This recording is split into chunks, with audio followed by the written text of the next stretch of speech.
ना किसी को मामूली समझें, ना किसी को बेकार, ना खुद पर घमंड हो, ना अहंकार। यहाँ बात किसी ब्रांड या प्रोडक्ट की नहीं, बात सीधे दिल और जिंदगी के सच की है। हर छोटी चीज की अपनी अहमियत है और हर इंसान का अपना वजूद। ना खुद को बड़ा समझकर घमंड करना है, ना किसी और को कमतर।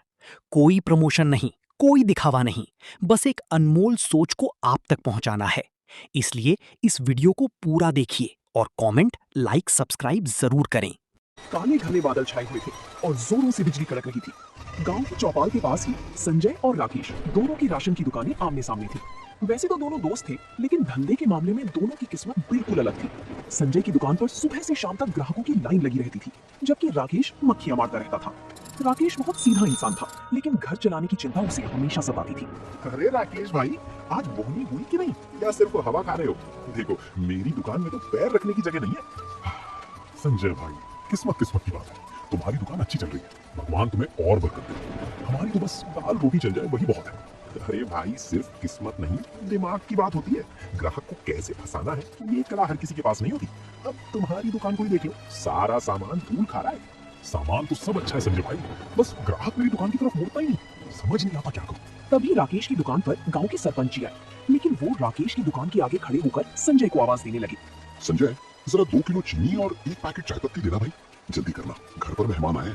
आइए आइए सरपंच जी, अभी देता हूँ। आपके लिए तो बिल्कुल ताजा और बढ़िया माल रखा है। राकेश ये सब देख रहा था। उसे बुरा तो लग रहा था, लेकिन वो कुछ बोल नहीं पा रहा था।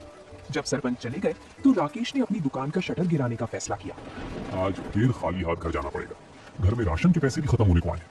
हे भगवान, कोई तो रास्ता दिखा। राकेश दुकान बढ़ाकर अपने घर की तरफ चल दिया। रास्ते में ठंडी हवाएं चल रही थी और बारिश की बूंदें गिरने लगी थी। राकेश को खाना बनाने का बहुत शौक था और उसके हाथ में जादू था। वो जब भी घर पर कुछ बनाता, महक पूरे मोहल्ले में फैल जाती थी। लेकिन इस हुनर से पैसे कैसे कमाए जाएं, ये उसे नहीं पता था। घर पहुंचकर राकेश ने अपनी साइकिल खड़ी की। उसकी पत्नी सुधा दरवाजे पर ही खड़ी उसका इंतजार कर रही थी। आज बड़ी जल्दी आ गई जी, चेहरा इतना उतरा हुआ क्यों है? सब ठीक तो है ना? क्या ठीक रहेगा सुधा, आज पूरे दिन में सिर्फ 50 रुपए की बिक्री हुई है। संजय की दुकान पर पैर रखने की जगह नहीं और मेरी दुकान पर सन्नाटा पसरा हुआ था। आप हिम्मत मत हारिए, भगवान ने एक रास्ता बंद किया है तो दूसरा जरूर खोलेगा। आप हाथ मुंह धो लीजिए, मैं आपके लिए गर्मा गर्म चाय लाती हूँ। राकेश चारपाई पर बैठ गया और बाहर होती बारिश को देखने लगा। उसकी किस्मत भी इस धुंधली बारिश जैसी ही लग रही थी, जहाँ आगे का कुछ साफ दिखाई नहीं दे रहा था।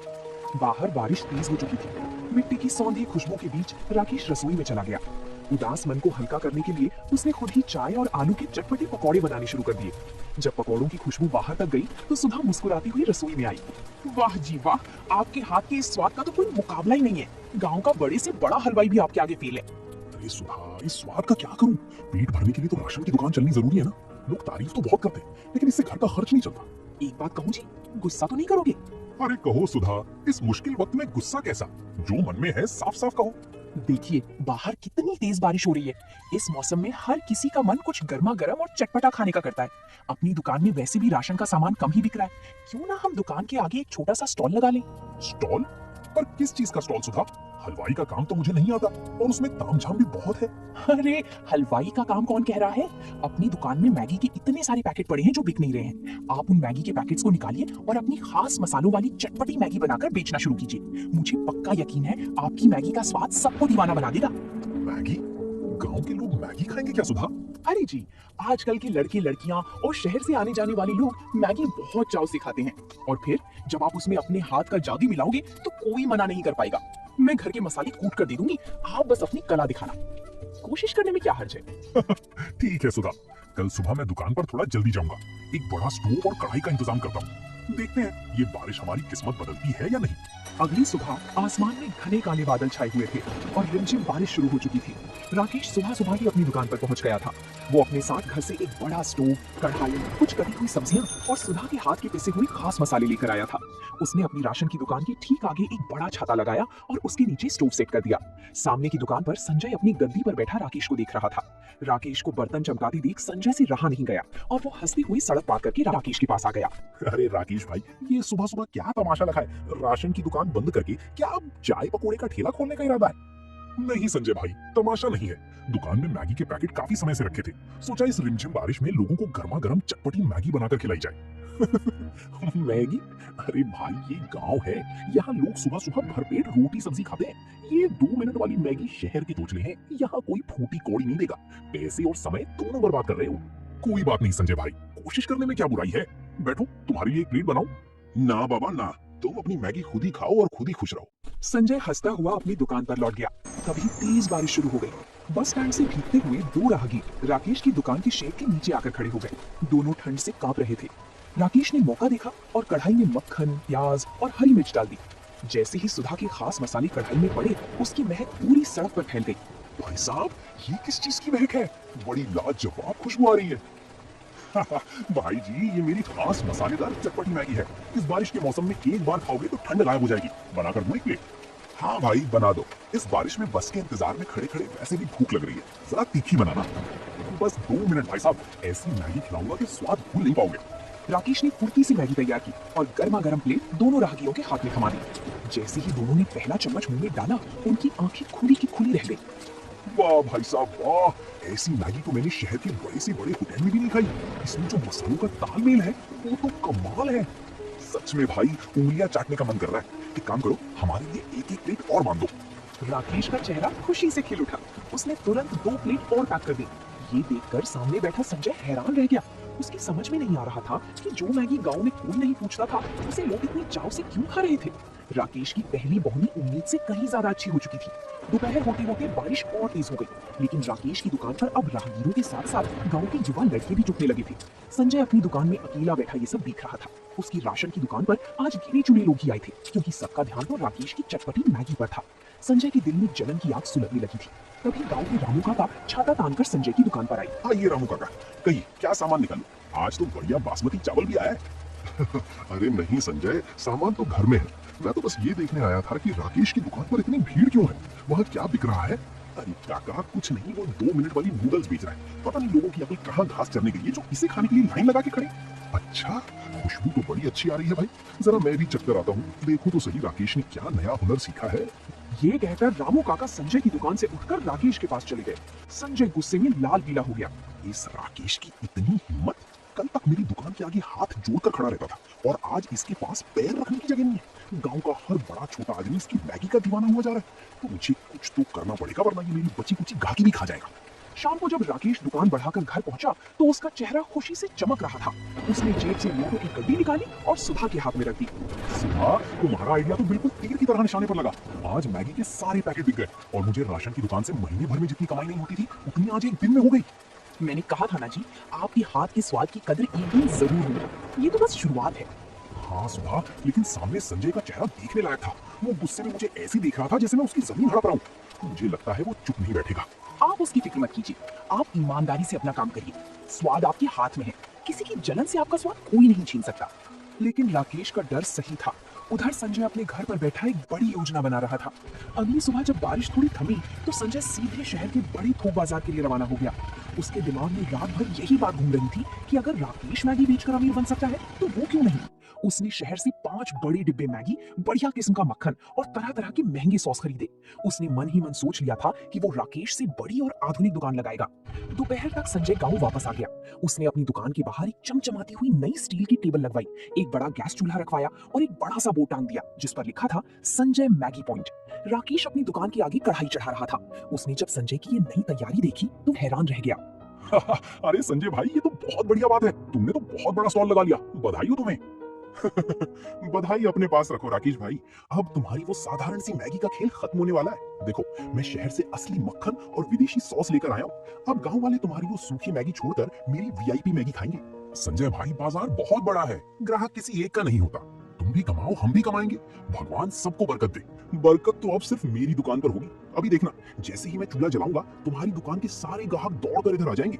पैसे के आगे तुम्हारा वो देसी जुगाड़ टिक नहीं पाएगा। संजय ने तुरंत अपने नौकर को आवाज दी और जोर जोर से बर्तन खड़काने लगा ताकि पूरे बाजार का ध्यान उसकी तरफ आ जाए। बाजार में आने जाने वाले लोग संजय की इस नई और बड़ी दुकान को देखकर रुकने लगे। गांव के मुखिया जी के भाई महेंद्र सिंह भी वहां से गुजर रहे थे। अरे संजय, ये क्या नया काम शुरू कर दिया? राशन का धंधा मंदा हो गया क्या? आइए महेंद्र भैया, राशन तो चल ही रहा है, लेकिन अब गांव वालों को शहर का असली स्वाद चखाने के लिए ये स्पेशल स्टॉल खोला है। बैठिए, आपके लिए शहर की खास मसालों वाली मैगी बनाता हूँ। संजय ने महेंद्र सिंह को बिठाया और पूरी ताकत से मैगी बनाने में जुट गया। आसमान में फिर से काले बादल घिर आए और रिमझिम बारिश होने लगी। संजय की दुकान पर 4-5 लोग इकट्ठा हो गए थे जो ये देखने आए थे कि शहर वाले मसालों का स्वाद कैसा होता है। संजय ने कढ़ाई में सब्जियां, नूडल्स और वो सारे सॉस डाल दिए जो वो शहर से लाया था। उसने मैगी को दिखने में तो बहुत खूबसूरत बना दिया, लेकिन उसे खाना बनाने का कोई तजुर्बा नहीं था। उसे ये अंदाजा ही नहीं था कि नमक, मिर्च और मसालों का सही तालमेल क्या होता है। संजय ने बड़े गर्व के साथ पहली प्लेट महेंद्र सिंह के सामने परोसी। लीजिए महेंद्र भैया, खाइए। ऐसी मैगी पूरे इलाके में कहीं नहीं मिलेगी। महेंद्र सिंह ने बड़े चाव से एक निवाला मुंह में रखा, लेकिन मुंह में डालते ही उनका चेहरा अजीब सा बन गया। उन्होंने मुश्किल से उसे निगला और तुरंत पानी की तरफ हाथ बढ़ाया। थू, थू। अरे संजय, ये क्या बना दिया है तुमने? इसमें तो सिर्फ खट्टापन और कड़वा स्वाद आ रहा है। मैगी तो पूरी तरह गल चुकी है और मसालों का कोई अता पता ही नहीं है। ऐसा कैसे हो सकता है भैया? मैं तो शहर के सबसे महंगे सॉस और असली मक्खन का इस्तेमाल कर रहा हूँ। जरा दोबारा चक्कर देखिए। अरे भाई, महंगे सामान से स्वाद नहीं आता, स्वाद हाथ के हुनर से आता है। तुमने तो पूरा मूड खराब कर दिया। पैसे कमाने के चक्कर में लोगों की सेहत खराब करोगे क्या? पास खड़े दूसरे ग्राहकों ने भी जब सुना तो उन्होंने संजय की दुकान से कदम पीछे खींच लिए।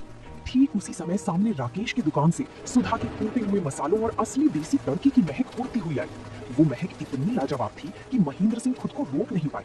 भाई, खुशबू तो असली उधर से आ रही है। चलो भाई, राकेश की दुकान पर ही चलते हैं। वहाँ कम से कम तसल्ली का खाना तो मिलता है। महेंद्र सिंह और उनके साथ खड़े सभी लोग संजय की दुकान छोड़कर राकेश की स्टॉल की तरफ चल दिए। संजय हाथ में कड़छी पकड़े अपनी खाली दुकान में खड़ा रह गया। उसकी जलन अब गुस्से और लाचारी में बदलने लगी थी। अरे राकेश भाई, जल्दी से एक प्लेट अपनी वो कड़क मसाले वाली मैगी लगाओ। सामने संजय ने तो शहर के सॉस के नाम पर पूरा मुंह कड़वा कर दिया। ऐसा मत कहिए महेंद्र भैया, संजय भाई ने तो अभी नया नया काम शुरू किया है। धीरे धीरे हाथ साफ हो जाएगा। आप रुकिए, आपके लिए गर्मा गर्म मैगी लाता हूँ। राकेश ने बिना किसी देरी के मैगी बनाई। कुछ ही मिनटों में भाप उड़ती हुई लाजवाब मैगी महेंद्र सिंह के सामने थी। महेंद्र सिंह ने पहला चम्मच मुंह में रखा और उनके चेहरे पर सुकून आ गया। वाह राकेश, इसे कहते हैं असली स्वाद। मसालों का ऐसा संतुलन तो सिर्फ किसी उस्ताद के हाथ में ही हो सकता है। तुम्हारी इस मैगी के आगे शहर के बड़े बड़े ढाबे फेल हैं। आसपास खड़े दूसरे ग्राहकों ने भी हाँ में हाँ मिलाई। देखते ही देखते राकेश की दुकान पर मेला सा लग गया। बारिश तेज हो रही थी, लेकिन लोगों का उत्साह कम नहीं हो रहा था। कोई छाता तानकर खड़ा था तो कोई शेड के नीचे सिमटकर मैगी का लुत्फ ले रहा था। सामने अपनी बड़ी स्टील की टेबल पर खड़ा संजय गुस्से में ये सब देख रहा था। अरे ओ रामू, सीधे खड़े क्या देख रहे हो? जरा सड़क पर जाकर आवाज लगाओ कि हमारी मैगी पर 2 रुपए की छूट है। मालिक, मैंने आवाज लगाई थी, पर लोग कह रहे हैं कि स्वाद अच्छा नहीं होगा, तो मुफ्त की मैगी भी कोई नहीं खाएगा। सब राकेश भाई की दुकान की तरफ ही भाग रहे हैं। चुप कर, नमक हराम उसकी तरफदारी करता है। कल तक जो मेरे सामने सीधे मुंह बोल नहीं पाता था, आज उसकी इतनी पूछ हो रही है। मुझे ये बर्दाश्त नहीं हो रहा। कुछ तो ऐसा करना होगा कि इसका ये तमाशा हमेशा के लिए बंद हो जाए। संजय को राकेश की सफलता फूटी आंख नहीं भा रही थी। 2-3 दिन और बीत गए। बारिश का सिलसिला लगातार जारी था। राकेश की दुकान का नाम अब पूरे गांव के साथ साथ आसपास के 2-4 गांव में भी फैल चुका था। शहर जाने वाली बसें भी अब थोड़ी देर के लिए राकेश की दुकान के पास रुकती थी ताकि यात्री गर्मा गर्म मैगी खा सके। दूसरी तरफ संजय की दुकान सन्नाटा पसरा हुआ था। उसने 2 बार और मैगी बनाने की कोशिश की, लेकिन हर बार स्वाद बिगड़ने के कारण ग्राहक उसकी दुकान पर दोबारा नहीं लौटे। उसका महंगा सामान खराब हो रहा था और राशन की बिक्री भी ठप हो चुकी थी, क्योंकि उसका पूरा ध्यान सिर्फ राकेश को नीचा दिखाने में लगा था। आखिरकार एक दोपहर संजय ने गुस्से और हताशा में आकर अपने मैगी स्टॉल का बोर्ड नीचे उतार दिया और दुकान का आधा शटर गिराकर अंदर बैठ गया। तभी गांव के सरपंच जी राकेश की दुकान पर मैगी खाने आए। उन्होंने संजय की दुकान की हालत देखी तो सिर हिलाया। राकेश भाई, तुम्हारी मैगी ने तो कमाल कर दिया, पर जरा सामने देखो, संजय ने अपना स्टॉल बंद कर दिया। सुना है उसका काफी नुकसान हो गया और अब वो किसी से बात भी नहीं कर रहा। हाँ सरपंच जी, मैं भी देख रहा हूँ। संजय भाई ने जोश में आकर अपना बहुत सारा नुकसान कर लिया। मुझे अच्छा नहीं लग रहा कि मेरी वजह से उनका काम ठप हो गया। इसमें तुम्हारी क्या गलती है राकेश? धंधा तो अपने हुनर और व्यवहार से चलता है। तुमने ईमानदारी से मेहनत की, इसलिए तुम्हें फल मिला। उसने जलन में काम शुरू किया, इसलिए नुकसान खा गया। सरपंच जी के जाने के बाद राकेश से रहा नहीं गया। उसने एक प्लेट में बिल्कुल ताजी, गर्मा गर्म और खुशबूदार मैगी निकाली और सड़क पार करके संजय की दुकान की तरफ चल दिया। यहाँ क्यों आयो राकेश? मेरी बर्बादी का तमाशा देखने आयो या अपनी जीत का जश्न मनाने आयो? जाओ यहाँ से, मुझे तुम्हारी कोई सहानुभूति नहीं चाहिए। संजय भाई, तुम मुझे गलत समझ रहे हो। हम दोनों बचपन के दोस्त थे और सालों से आमने सामने दुकान चला रहे हैं। धंधे की अपनी जगह है, लेकिन हमारी दोस्ती की अपनी जगह है। तुम सुबह से भूखे बैठे हो, पहले ये मैगी खाओ। संजय ने राकेश की तरफ देखा। उसकी आंखों में कोई घमंड या चिढ़ाने का भाव नहीं था, बल्कि सिर्फ एक सच्चे दोस्त की चिंता थी।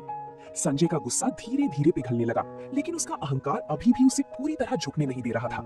संजय चुपचाप उस गर्मा गर्म मैगी की प्लेट को देखता रहा। उसकी नाक में मसालों की वही लाजवाब खुशबू आ रही थी जिसने पूरे गांव को दीवाना बना रखा था। राकेश के बार बार कहने पर संजय ने भारी मन से एक निवाला मुंह में रखा। जैसे ही मैगी उसके मुंह में गई उसे समझ आ गया कि वो क्यों हार गया था। उस स्वाद में सिर्फ मसाले नहीं थे बल्कि राकेश की मेहनत और ईमानदारी का जादू था।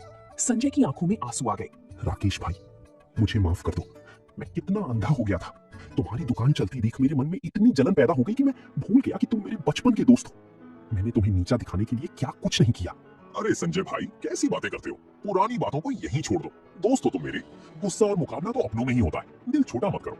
नहीं राकेश, आज मुझे समझ आया कि धंधा सिर्फ पैसे और बड़ी दुकान से नहीं चलता। मैं शहर से महंगे सॉस और बर्तनों का तमाशा लेकर आया, लेकिन मेरे दिल में खोट था। तुम्हारी हाथ में वो हुनर और सादगी है जो पैसे से नहीं खरीदी जा सकती। मेरी दुकान ठप होनी ही थी। संजय भाई, तुमने कभी खाना बनाने का काम नहीं किया था, इसलिए शुरुआत में ऐसा हुआ। राशन की दुकान में तुम्हारा कोई मुकाबला नहीं है। तुम्हारी समझ और व्यापार करने का तरीका मुझसे कहीं बेहतर है। अगर हम दोनों मिलकर काम करें तो हम बहुत आगे जा सकते हैं। मिलकर? पर राकेश, मेरा तो मैगी का धंधा पूरी तरह ठप हो चुका है। मैं भला तुम्हारे किस काम आऊंगा? संजय भाई, मेरी दुकान पर ग्राहकों की इतनी भीड़ होती है कि मैं अकेला संभाल नहीं पाता। सामान लाना, हिसाब किताब रखना और व्यवस्था संभालना मेरे बस की बात नहीं है। अगर तुम मेरा साथ दो तो हम इस छोटे से स्टॉल को एक बड़े ढाबे में बदल सकते हैं। संजय ने राकेश की तरफ देखा। उसे यकीन नहीं हो रहा था कि जिस इंसान को वो बर्बाद करना चाहता था वही आज उसे आगे बढ़ने का रास्ता दिखा रहा था। संजय का सारा अहंकार और जलन हमेशा के लिए खत्म हो चुका था। कुछ ही दिनों में बाजार का नजारा पूरी तरह बदल गया। अब संजय और राकेश की दुकानें आमने सामने प्रतिद्वंदी की तरह नहीं बल्कि एक होकर चल रही थी। दोनों ने मिलकर अपनी एक बड़ा सुंदर स्टॉल लगा लिया। अब उस जगह का नया नाम था जय वीरू मैगी पॉइंट। संजय अपनी व्यापारिक बुद्धि का पूरा इस्तेमाल कर रहा था। वो शहर से सीधे मैगी के बड़े थोक कट्टे और ताजा सब्जियां कम दामों में लेकर आता, जिससे मुनाफे में बढ़ोतरी होने लगी। वहीं राकेश अपनी कढ़ाई के सामने खड़ा होकर पूरे दिल से चटपटी मैगी बनाता था। शाम का समय था, तेज बारिश हो रही थी और शेड के नीचे ग्राहकों की भारी भीड़ जमा थी। संजय काउंटर पर बैठकर फटाफट टोकन काट रहा था और ग्राहकों से हंसकर बात कर रहा था। आइए प्रधान जी, बैठिए बैठिए। आपके लिए स्पेशल मसाले वाली मैगी तैयार हो रही है। आज राकेश भाई ने मसालों में कुछ नया तड़का लगाया है। अरे संजय भाई, जब से तुम दोनों साथ आए हो दुकान की रौनक ही बदल गई है। अब ना तो भीड़ में इंतजार करना पड़ता है और स्वाद तो पहले से भी लाजवाब हो गया है। ये सब राकेश भाई के हाथ का जादू है प्रधान जी। मैं तो बस व्यवस्था संभाल रहा हूँ। रात को जब दुकान बंद हुई तो दोनों दोस्त काउंटर पर बैठकर हिसाब करने लगे। आज की कमाई पिछले सारे रिकॉर्ड तोड़ चुकी थी। संजय ने पैसे गिनकर 2 बराबर हिस्सों में बांटे। राकेश भाई, आज मुझे समझ आया कि जब दो दोस्त जलने की बजाय एक दूसरे का हाथ थाम लेते हैं तो तरक्की दोगुनी रफ्तार से होती है। तुमने मुझे डूबने से बचा लिया। संजय भाई, तरक्की तो इस बारिश और तुम्हारी समझदारी की वजह से हुई है। अकेले तुम्हें सिर्फ कढ़ाई हिलाता रह जाता। तुमने इसे असली व्यापार बनाया है। गांव की वो छोटी सी दुकान अब केवल चटपटी मैगी का केंद्र नहीं थी बल्कि वो दो दोस्तों की अटूट एकता और मेहनत की एक जीती जागती मिसाल बन चुकी थी, जिसका स्वाद पूरे इलाके के लोग कभी नहीं भूल सकते थे। तो दोस्तों, आप लोगों को ये कहानी कैसी लगी कमेंट करके जरूर बताएं और ऐसी कहानियों को देखने के लिए वीडियो को लाइक करें और चैनल को सब्सक्राइब करें।